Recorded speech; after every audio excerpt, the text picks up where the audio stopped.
నమస్తే రైతు సోదరులకు శుభోదయం. నేలతల్లి కార్యక్రమానికి స్వాగతం. శుభోదయం వేళ రైతుల ఆశలు చిగురించేలా, వారు ఆర్థిక ప్రగతిని సాధించేలా అభ్యుదయ రైతుల అనుభవాలతో పాటు సాగుదారుల విజయగాథలను మీకందిస్తోంది మీ నేలతల్లి కార్యక్రమం. దుక్కి దుండింది మొదలు పంట కోత వరకు రైతులు చేస్తున్న సేద్యపు విధానాలను, మార్కెటింగ్ మెలకువలను అనుక్షణం మీకు చేరవేస్తున్న మీ నేలతల్లి కార్యక్రమం ప్రతి మంగళవారం వినూత్నంగా సాగుదారులను పలకరించేందుకు సిద్ధమైంది. ప్రతి రైతు ముంగిట చేరుకుని వారి వ్యవసాయ పొలాన్ని పరిశీలించి తోటి రైతులకు వారి అనుభవాలను తెలిపేందుకు గాను ప్రత్యేకంగా ఫామ్ టూర్ను మీకు పరిచయం చేస్తోంది. 5 అంచెల విధానంలో వివిధ రకాల పంటల సాగుతో పాటు దేశీయ ఆవులను పెంచుతూ సేద్యంలో రాణిస్తూ నికర ఆదాయాన్ని పొందుతూ తోటి రైతులకు ఆదర్శంగా నిలుస్తున్న సిద్దిపేట జిల్లాకు చెందిన యువ రైతు నాగరాజు ఫామ్ టూర్ చూసేద్దాం పదండి.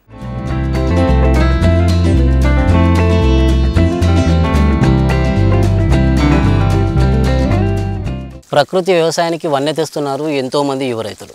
పాతతరం పద్ధతులను స్వీకరించి తమ నైపుణ్యాలను ప్రదర్శించి విజయాలను అందుకుంటున్నారు ఈ తరం యువ రైతులు. అదే క్రమంలో మనం ప్రస్తుతము హబ్సీపూర్ విలేజ్ దుబ్బాక మండలం సిద్దిపేట జిల్లాలో ఉన్నాం. ఇక్కడ బొంగురం నాగరాజ్ అనే రైతు 3 ఏళ్ల నుంచి ప్రకృతి వ్యవసాయంలో రాణిస్తున్నారు. తన లక్ష్యం ఏంటి అంటే ప్రజలకు సరైన ఆహారం, ఆరోగ్యకరమైన జీవితాన్ని ఇవ్వడమే నా లక్ష్యం అంటున్నారు. మరి ఇవాళ వారి అనుభవాలు ఈ ఫామ్ టూర్లో తెలుసుకుందాం పదండి.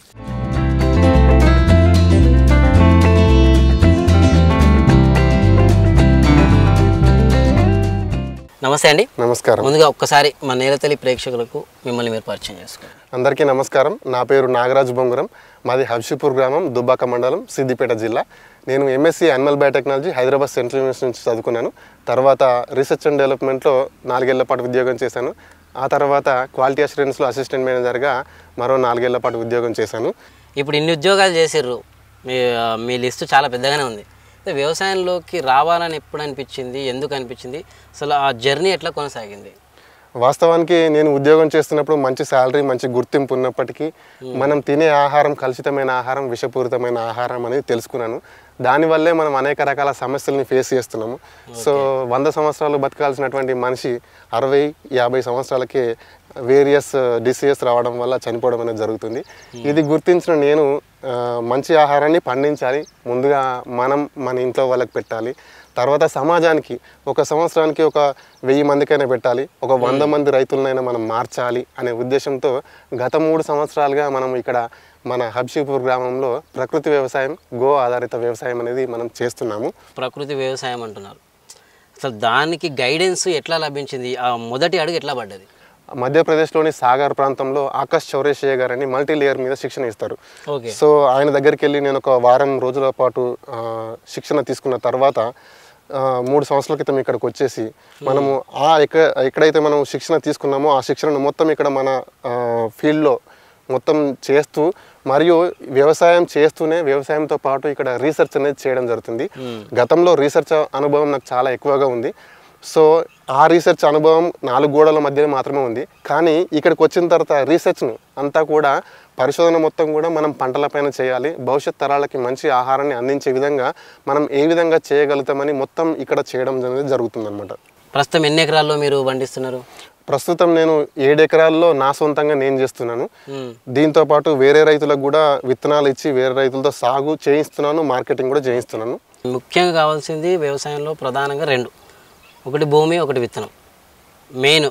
అయితే ఆ భూమిని ఎట్లా సిద్ధం చేసుకున్నారు? అప్పటి వరకు కెమికల్స్తో నిండి ఉన్న భూమిని. ఎప్పుడైనా భూమిలో మనకు మెయిన్గా ఇంపార్టెంట్ ఆర్గానిక్ కార్బన్ కంటెంట్. వ్యవసాయం చేయాలంటే ఖచ్చితంగా వ్యవసాయం తరతరాలకు వ్యవసాయ భూమిని అందించాలంటే కనీసం 3% కార్బన్ కంటెంట్ ఉండాలి, కర్బన శాతం ఉండాలి. సో దాన్ని పెంచుకోవడానికి మేమేం చేస్తామంటే ప్రతి వర్షాకాలంలో జనుము, జీలుగతో పాటు నవధాన్యాలను మనం భూమిలో వేయడం జరుగుతుంది అనమాట. సో ఇవన్నీ ఫ్యాబేసీ ఫ్యామిలీకి చెందినటువంటి మొక్కలు. సో ఇవి ఏం చేస్తాయంటే గాలిలోని నైట్రోజన్ని మొత్తం భూమిలో స్థిరీకరణ చేస్తాయి అనమాట. సో ఆ విధంగా భూమిలో కర్బన శాతం పెరుగుతుంది. దాన్ని పెరిగిన తర్వాత దాన్ని ఏం చేస్తామంటే కలియ దున్నుతాము. కలియ దున్నిన తర్వాతనే మళ్ళీ వేరే పంట వేయడం జరుగుతుంది. నేలలోనే కలియ దున్నుతారు. అయితే ఇట్లా ఏ ప్రాసెస్ ఎన్నిసార్లు చేసారు మీరు? దాదాపు 3 సార్లు చేయడం జరిగింది. సంవత్సరానికి ఒకసారి చేస్తాము. వర్షాకాలం సీజన్లో మంచి గ్రోత్ వస్తుంది. సో 3 సార్లు చేయడం జరిగింది. మళ్ళీ వచ్చే వర్షాకాలంలో కూడా రిపీటెడ్గా చేస్తూనే ఉంటాం. భూమిని మొత్తము దానికి అనుగుణంగా మీరు తయారు చేశారు. తయారు చేసినాక మొదటి పంట అంటే ఎక్కడి నుంచి స్టార్ట్ అయింది మొదటి పంట? వాస్తవానికి ప్రకృతి వ్యవసాయానికి వచ్చిన ప్రతి రైతు కూడా మొదటగా గుర్తుంచుకోవాల్సింది ఏంటంటే ఫస్ట్ ఇన్కమ్ చూసుకోవాలి, ఆకుకూరలు కానీ కూరగాయలు కానీ. ఓకే. సో ఎందుకంటే ఉన్నత చదువులు ఉద్యోగాలు వదిలేసి ఇక్కడికి వస్తాం కాబట్టి మనకు ఫస్ట్ ఇన్కమ్ ఆగిపోతుంది. సో ఏం చేయాలంటే ఆకుకూరలు కూరగాయల పైన కొంచెం ఫోకస్ చేసినట్టయితే మనకు కొద్దిగా ఆదాయం అనేది ఉంటుంది. సో నేను కూడా అదే విధంగా ఆకుకూరలు కూరగాయలు లాంటివి చేశాను. సో తదనంతరమే నేను మళ్ళీ వరిలోకి దిగాను. వరిలో కూడా పూర్తిగా దేశవాళీ విత్తనాలను మాత్రమే ఎంచుకున్నాను. సో నేను సేద్యం చేసినటువంటి దేశీయ విత్తనాలు దాదాపు 7 రకాలు. తర్వాత 7 రకాల్లో కుజి పటాలి, మైసూర్ మల్లిగే, దాసుమతి, రత్నచోడి, బ్లాక్ రైస్లో కాలబట్టి, మణిపూర్ బ్లాక్, బర్మా బ్లాక్, ఇవన్నీ దేశీయ విత్తనాలను సాగు చేశాను. మొదటిసారి మీరు ఎన్ని ఎకరాల్లో వరి స్టార్ట్ పెట్టారు? నేను వరి ముందు స్టార్ట్ చేసినప్పుడే ఖచ్చితంగా 4.5 ఎకరాలు మొదలు పెట్టాను. 4.5 ఎకరాల్లో దేశవాళీ విత్తనాలే వేశాను. సో కాబట్టి నేను రైతులకు చెప్పేది ఏంటంటే దేశవాళీ విత్తనాలు సాగు చేసేటప్పుడు మీరు ఎప్పుడైనా ఇంటి మందమే చేసుకోవాలి. ఫస్ట్ ఇంటి మందమే చేసుకోవాలి. నేను మాత్రమే 4.5 ఎకరాల్లో సాగు చేశాను. ఎందుకంటే నాకు కొనే వాళ్ళు రెడీగా ఉన్నారు కాబట్టి నేను చేయడం జరిగింది. ముందే ఒక వ్యవస్థను ఏర్పాటు చేసుకున్నారు. నాకు అగ్రిమెంట్ ఉండడం వల్ల, నేను డక్కన్ ముద్ర, జీకాట్ కంపెనీలతో అగ్రిమెంట్ ఉండడం వల్ల వాళ్ళు ప్రొక్యూర్మెంట్ చేస్తామని చెప్పేసి హామీ ఇవ్వడం వల్ల నేను వాళ్ళ కోసం సపరేట్గా వేశానండి. లేకపోతే ఇంత పెద్ద మొత్తంలో వేసేవాని కాదు. అంటే ఇప్పుడు మీరు ఈ 3 ఏళ్ళు అయిపోయింది, ఈ కరోనా కష్టకాలం కూడా దాటేసి వచ్చారు. ఈ తర్వాత ఇప్పుడు ప్రజెంట్ ఎన్ని ఎకరాల్లో ప్రకృతి వ్యవసాయం మొత్తం సాగుతుంది? ఏ రకాలమైన పంటలు ఉన్నాయి? ఇప్పుడు నా దగ్గర కరెంట్గా ఒక 4.5 ఎకరాల్లో మణిపూర్ బ్లాక్ ఉంది. తర్వాత 1 ఎకరంలో అంతర మిశ్రమ పంటల రూపంలో మనకు ఒక 15 రకాల పండ్ల చెట్లు ఉన్నాయి. తర్వాత 1 ఎకరంలో అల్లం, పసుపు, వెల్లుల్లి, ఉల్లి, ఆకుకూరలు, టమాటా, కూరగాయలు, మన ఇంటి మట్టు కావాల్సిన ప్రతి ఒక్క పంటను మేమే చేసుకుంటాము. సో అవన్నీ సాగు చేయడం జరుగుతుంది. మన ఇక్కడ మీ వరి పొలం చూస్తే బ్లాక్ రైస్ ఉంది. అంటే దీని రకం ఏంటి? ఈ నలుపు రకం ఏంటి? దీని యాజమాన్య పద్ధతులు ఎట్లుంటాయి? ఇప్పుడు మనం చూస్తున్న బ్లాక్ రైస్ ఇప్పుడు మణిపూర్ బ్లాక్ ఇది. సో మనకు వేసంగి మరియు వానాకాలం రెండింటికి అనుకూలము. పోయినసారి మేము కొద్దిగా వేసాము మణిపూర్ బ్లాక్ని. ఇప్పుడు కొంచెం ఎక్కువ వేయమని చెప్పేసి అగ్రిమెంట్లో చెప్పారు కాబట్టి సో మనం 4.5 ఎకరాలు వేయడం జరిగింది. సో మణిపూర్ బ్లాక్ పంటకాలం వచ్చేసి 120 రోజులు. సో ఇదేంటంటే కొంచెం బ్లాక్లో తినడానికి మంచిగా అనువుగా ఉంటుంది, మంచిగా జీర్ణం అవుతుంది. సో బ్లాక్ రైస్లోని గుణాలు మనం చూసినట్లయితే ఎల్డిఎల్ కొలెస్ట్రాల్ని తగ్గిస్తుంది కాబట్టి హార్ట్ అటాక్ రాదు. తర్వాత క్యాన్సర్ని తగ్గించేటువంటి దీంట్లో యాంటీ ఆక్సిడెంట్స్ ఎక్కువ ఉంటాయి కాబట్టి క్యాన్సర్ రాదు. ఈ మణిపూర్ బ్లాక్లో తెగుళ్ళ సమస్య కానీ లేకపోతే ఈ పురుగుల సమస్య, చీడపీడల సమస్య కానీ ఏ విధంగా ఉంటుంది? మనకు 2 రకాల సమస్యలు దీంట్లో ఎదురవడం జరిగింది. ఒకటి స్టెమ్ బోరర్, అక్కడక్కడ చూసినట్టయితే కంకులు తెల్లగా వస్తాయి. సో కాండం తొలచి పురుగు అనేది ఒకటి వస్తుంది. ఇంకొకటి మనకు మొగి పురుగు అని వస్తుంది. మనం ఈ రెండింటిని అధిగమించడానికి ఏం చేస్తామంటే మనకు నాటు వేసిన నెల రోజుల లోపే సో అగ్నేస్త్రాన్ని పిచికారీ చేయడం జరుగుతుంది. సో అది టైంకి కనుక పిచికారీ చేస్తే మనకి ఈ సమస్య అనేది అరికట్టవచ్చు. మరి వీటికి ఇచ్చే ఎరువులు ఏ విధంగా ఉన్నాయి? సో మెయిన్గా మనం పంట వేయకముందే మనము ఘనజీవామృతం తయారు చేస్తామన్నమాట. సో ఆవు పేడ పైన ద్రవ జీవామృతం పిచికారీ చేసి దాన్ని మంచిగా కలిపేసి దానికి జీవన ఎరువుని కలిపి దాన్ని మనం పొలంలో వెదజల్లడం జరుగుతుంది. దాని తర్వాత క్రాప్ వేసిన 15 రోజులకు ఒకసారి కలుపు తీసిన తర్వాత ద్రవ జీవామృతం మరియు గోకృపామృతం వారానికి ఒకసారి మార్చి ఇస్తామన్నమాట.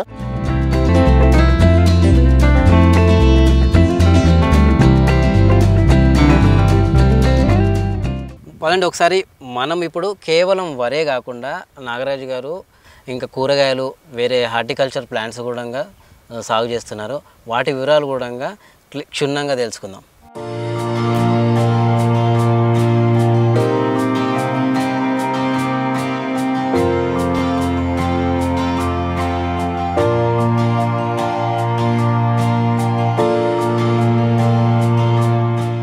నాగరాజు గారు, ఇందాక మీరు ఒకటి చెప్పారు, ఏది వరితో పాటు వివిధ రకాల హార్టికల్చరల్ ప్లాంట్స్ అలాగే కూరగాయల మొక్కలు కూడా వేశారు. అంటే ఇక్కడ ఎంత స్థలంలో వేశారు, ఎన్ని రకాల మొక్కలు వేశారు, ఏ రకాలు?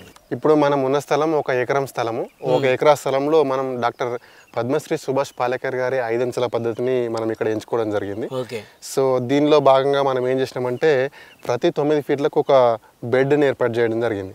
ఎత్తైన బెడ్ దాదాపు ఒక 2 ఫీట్ల వెడల్పు ఉన్నటువంటి బెడ్. సో ఆ బెడ్ పైన అంతర మిశ్రమ పంటల్లో మనం వివిధ రకాల పంటలు పెట్టడం జరిగింది.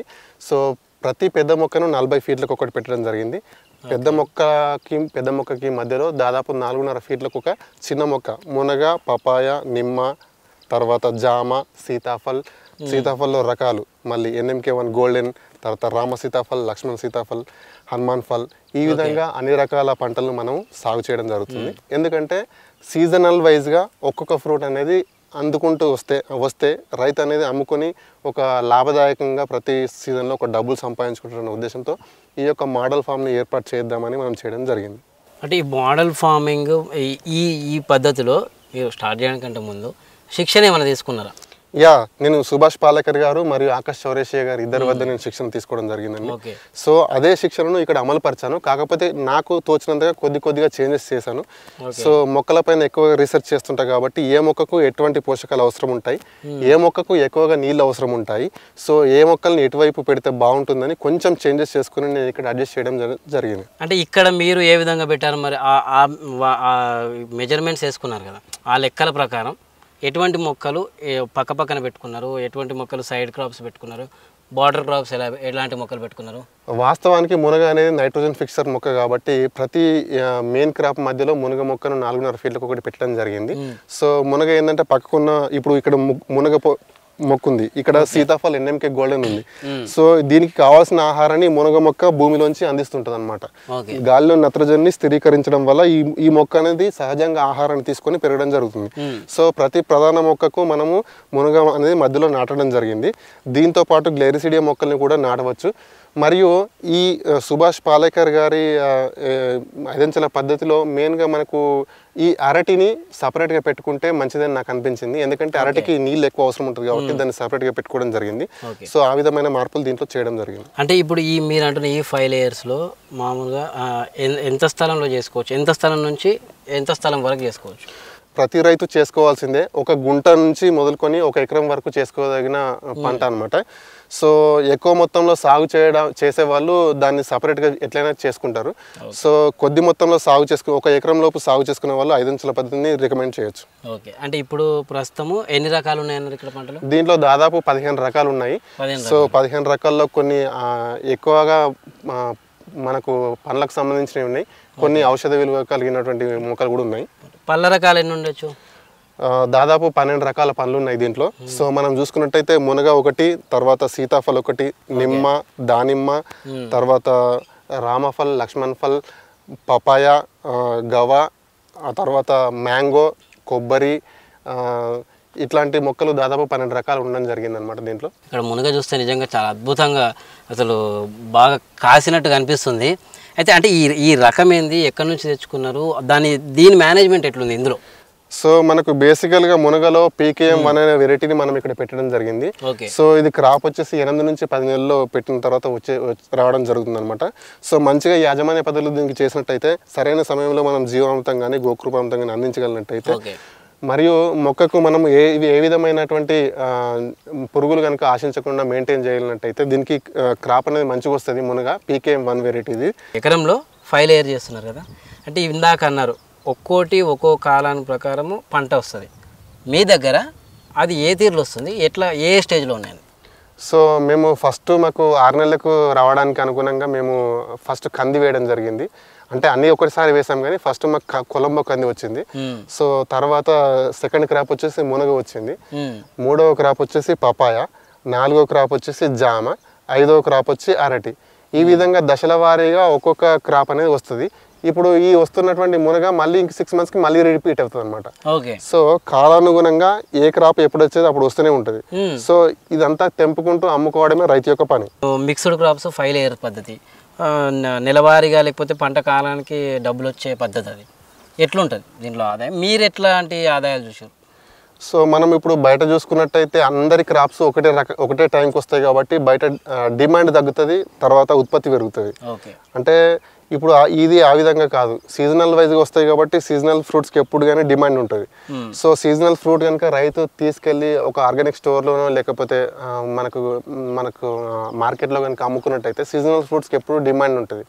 డిమాండ్ ఉన్నప్పుడు రైతు ఆదాయం తీసుకోవాలన్న ఒకే ఒక లక్ష్యంతో మనం ఇక్కడ ఇది పెట్టడం జరిగింది అనమాట. సో దీనిలో అయితే పర్లేదండి, మంచి ఆదాయం ఉంది. మనకు వరితో పోలిస్తే మంచి ఆదాయం ఉంది దీంట్లో.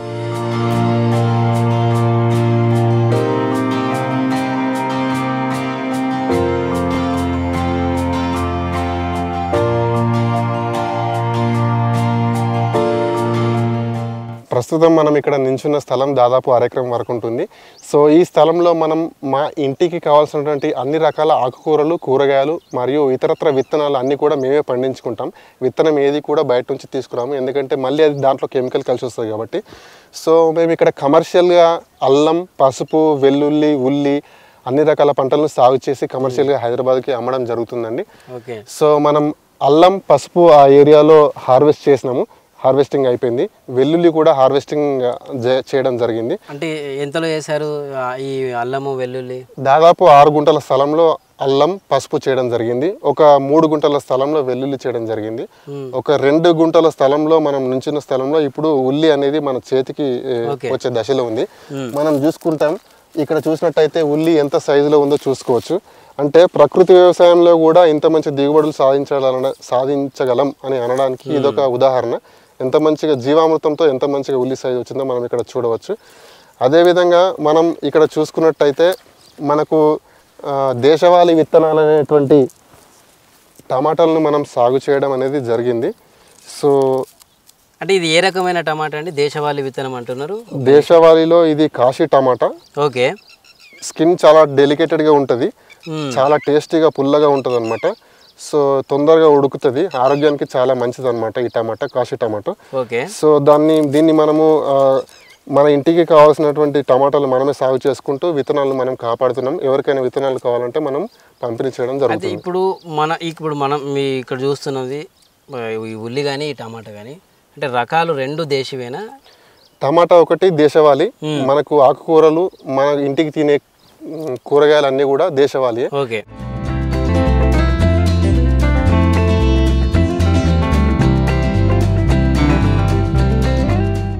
గో ఆధారిత వ్యవసాయం, ఆ గోవుల గురించి చూడంగా ఇప్పుడు మనం ప్రతి ఒక్క విషయము తెలుసుకుందాం.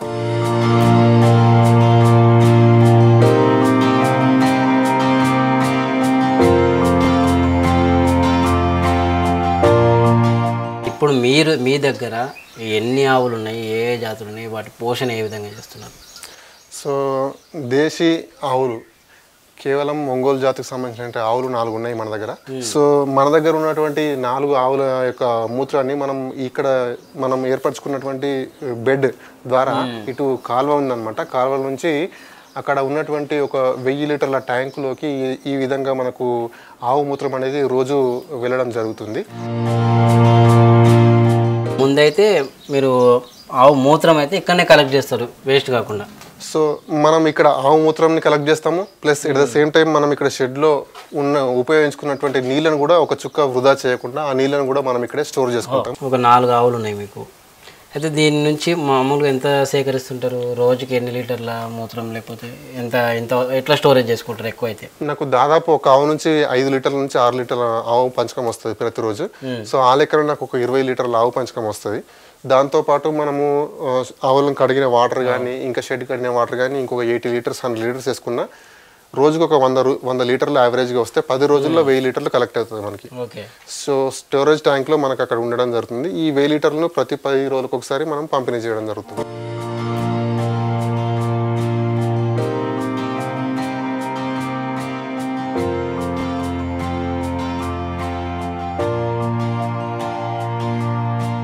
కౌ షెడ్లో ఏదైతే కవ్ యూరిన్ కలెక్ట్ అయిందో ఆ 1000 లీటర్ల కవ్ యూరిన్ని మోటార్ సాయంతో ఇక్కడికి పంపించుకుంటాము. సో ఈ విధంగా మనకు ఆవు మూత్రం అనేది దీంట్లోకి వస్తుందన్నమాట. సో ఇక్కడికి వచ్చినటువంటి ఆవు మూత్రాన్ని దీనికి ఆవు పేడ మరియు ఒక 4 కేజీల బెల్లము, 4 కేజీల ద్విదళ బీజపు పిండి మరియు పుట్టమన్ను ఇవన్నీ కూడా కలిపేసి మనము ఒక వారం రోజుల పాటు ఫర్మెంటేషన్ చేయడం అనేది జరుగుతుంది. సో వారం రోజుల పాటు రోజు 2 సార్లు మనం కర్ర సహాయంతో తిప్పినట్టయితే సో ఫర్మెంటేషన్ అనేది బాగా జరిగి కొన్ని కోటాను కోట్ల బ్యాక్టీరియా అనేది ఈ యొక్క జీవామృతంలో డెవలప్ కావడం అనేది జరుగుతుంది. సో వారం రోజుల తర్వాత తయారైనటువంటి ఈ యొక్క ద్రవ జీవామృతంలో మొక్కలకు కావాల్సినటువంటి స్థూల మరియు సూక్ష్మ పోషకాలు అనేటివి చాలా బాగా ఉంటాయి. సో దీనిని మనము వాటర్ సహాయంతో, నీళ్ళ సహాయంతో ఇక్కడ ఉన్నటువంటి వెంచురిని ప్రెజరైజ్ చేస్తే నిదానంగా వాటర్ సహాయంతో ఫీల్డ్కి అనేది పంపిణీ చేయడం జరుగుతుంది. అంటే ఇప్పుడు ఆ డ్రిప్లో ఇది మామూలుగా ఇంత చిక్కగా ఉంది కదా, జామ్ అయ్యే ప్రాబ్లమ్స్ ఏమైనా ఉంటాయా మధ్యలో విరుక్కుపోవడం కానీ డ్రిప్ పైప్లో? వాస్తవానికి ఈ యొక్క వెంచురీ సిస్టమ్కి ఒక మెష్ ఉంటుంది. ఇక్కడ ఉన్న మెష్ ఏదైతే ఉందో ఇక్కడ ఈ జాలి అనేది కేవలం లిక్విడ్ని మాత్రమే లోపలికి తీసుకుంటుంది. సో ఇక్కడ జామ అయ్యే పదార్థాలు ఏమైనా ఉంటే అన్నీ కూడా బయటనే ఆగిపోతాయి, లోపలికి లిక్విడ్ మాత్రమే పోయి సో వాటర్తో పాటు వెళ్ళడం జరుగుతుంది. సో మిగతా సొల్యూషన్ అనేది మిగతా చెత్త అంతా లోపలికి పోకుండా ఉంటుంది. సో కాబట్టి జామ్ అనేది ఏమీ అవ్వదు.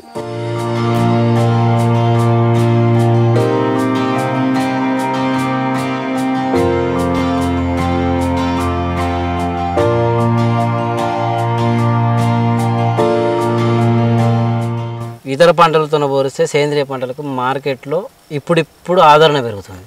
కొద్దిగా ఆ బండి లాగడం కష్టమే. అయితే మీ పరిస్థితి ఎట్లుంది? అంటే మార్కెటింగ్ ఎట్లా వేసుకుంటారు, ఏమేమి ఫాలో అవుతున్నారు? సో నేనైతే నా క్షేత్రంలో పండించినటువంటి అన్ని రకాల పంటలను నేను దాదాపు నేరుగా కస్టమర్లకే చేరవేయడం జరుగుతుంది.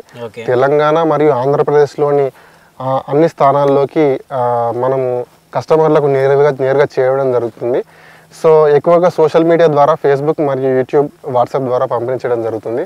అయితే దీంట్లో మొత్తం మనం రెగ్యులర్గా కస్టమర్లకు అంటే కొద్దిగా కష్టమవుతుంది కాబట్టి కొంత మొత్తంలో కేవలం బ్లాక్ రైస్ను మాత్రం మనకు డక్కన్ ముద్ర అనే ఒక స్టార్టప్ కంపెనీ ద్వారా హైదరాబాద్లోని అన్ని స్టోర్స్లో అమ్మడం జరుగుతుంది. చాలా వరకు ఎంత ఒక రైతు ఈ విధంగా సెట్ చేసుకుంటే ఎంతవరకు పొందొచ్చు ఆదాయం?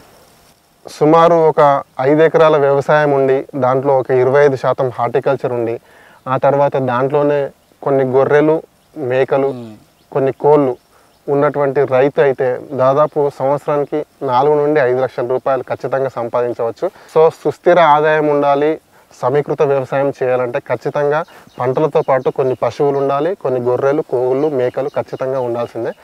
పండ్లు ఫలాలు అయితే ఖచ్చితంగా ఉండాల్సిందే ఒక 25% వ్యవసాయ భూమిలో. సో ఆ విధంగానే రైతు నిలదొక్కుకోగలుగుతాడు ఆదాయపరంగా. థ్యాంక్ యూ అండి, మీ టైం మాకు ఇచ్చినందుకు, మీ అనుభవాలు మాతో పంచుకున్నందుకు, మా నేలతల్లి ప్రేక్షకులకు మీ అనుభవాలు ఎంతగానో ఉపయోగపడతాయని అనుకుంటున్నాను. ధన్యవాదాలండి. సో అలాగే రైతులు కూడా గమనించదగిన విషయం ఏంటంటే రసాయన వ్యవసాయం విడిచిపెట్టేసి సమీకృత సేంద్రియ వ్యవసాయం వైపు అడుగులు వేసినట్టయితే మంచి లాభాలు గడించగలరని ఆశిస్తున్నాను. ధన్యవాదాలు. అని చూశారు కదా, ఇది నాగరాజు గారి వ్యవసాయ అనుభవాలు. అండ్ ఇలాగే మరింత మంది రైతుల వ్యవసాయ అనుభవాలు, విజయగాథలు మన HMTV అగ్రిలో మీరు మరిన్ని వీడియోస్ చూడొచ్చు. మరో వారం మరో అభ్యుదయ రైతుతో సక్సెస్ స్టోరీతో మీ ముందుకు వస్తాను. కెమెరామెన్ జగన్తో నేను మీ రమేష్ మిద్దే, నేలతల్లి, హైదరాబాద్.